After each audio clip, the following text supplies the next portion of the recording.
Hello बच्चों, let's see this question. The question says, where does most nutrient uptake occur in roots?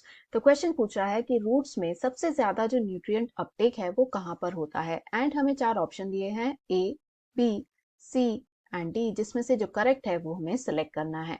तो question के लिए जो हमारा key concept रहेगा, it is going to be nutrient uptake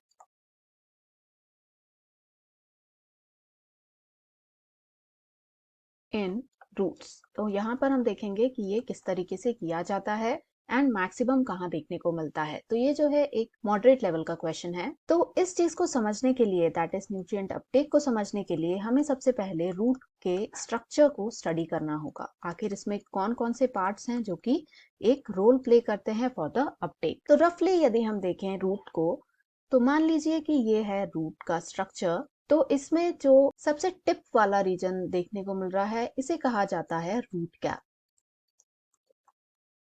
तो ये जो है एक टेपरिंग स्ट्रक्चर प्रेजेंट होता है at the end of the root. इसके ऊपर वाला जो थोड़ा एरिया होता है, it is called as the zone of elongation, यानी वो एरिया जहां पर जो सेल्स हैं वो इस तरीके से डिवाइड हो रही हैं ताकि जो रूट है वो लंबी होती जाए।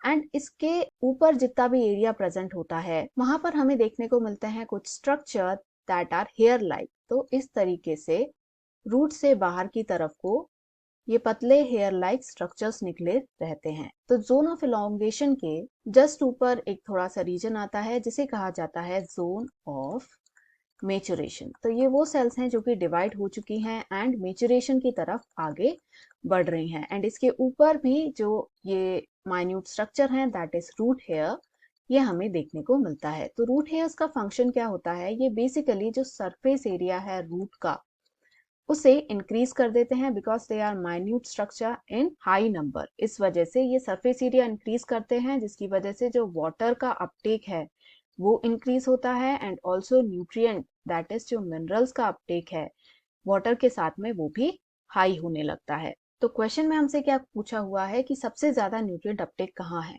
तो अब हम स्टेटमेंट्स को कंसीडर करते हैं। ए हमें दिया है at the root tip where root tissue first encounter soil away from the zone of nutrient depletion. तो ये जो है इनकरेक्ट है बिकॉज ये बात भले ही सही है कि जो रूट टिप है या रूट कैप है ये वो रीजन है जो सबसे पहले कॉन्टैक्ट में आता है, पर चूंकि इसका एरिया बहुत ही कम है इस वजह से ज्यादा जो अपटेक है वो इस एरिया में नहीं होता। So this is incorrect. B हमें दिया है at the Casparian strip where ions must enter symplast prior to entering xylem cell. तो कैस्पेरियन स्ट्रिप को पहले हमें समझना होगा इस स्टेटमेंट को समझने से पहले। तो ये जो है एक मॉडिफिकेशन होते हैं of the cell wall, that is they are modified cell wall structures, यानी ये बहुत रिजिड स्ट्रक्चर होते हैं। ये एक्ट करते हैं as a diffusion barrier for the water and the nutrients जो उसके साथ में घुलकर आते हैं। तो इसकी वजह से ये फोर्स करता है कि जो भी वाटर रूट के अंदर एंटर हो रहा है वो सेल के अंदर को चला जाए, it moves inside the cell. तो इस वजह से यहाँ पर सबसे ज्यादा जो एब्जॉर्प्शन है वाटर का वो होने के चांस नहीं है। तो this is also incorrect. Third हमें दिया है इन सिम्प्लास्टिक एंड एपोप्लास्टिक पाथवे। तो पहले हम ये दोनों पाथवे समझते हैं। तो सिम्प्लास्टिक पाथवे या जो सिम्प्लास्टिक रूट है ये वो पाथवे है जिसमें जो वाटर अपटेक किया है प्लांट ने, it travels through the protoplast of the root cortex. Whereas जो एपोप्लास्ट पाथवे या एपोप्लास्ट रूट है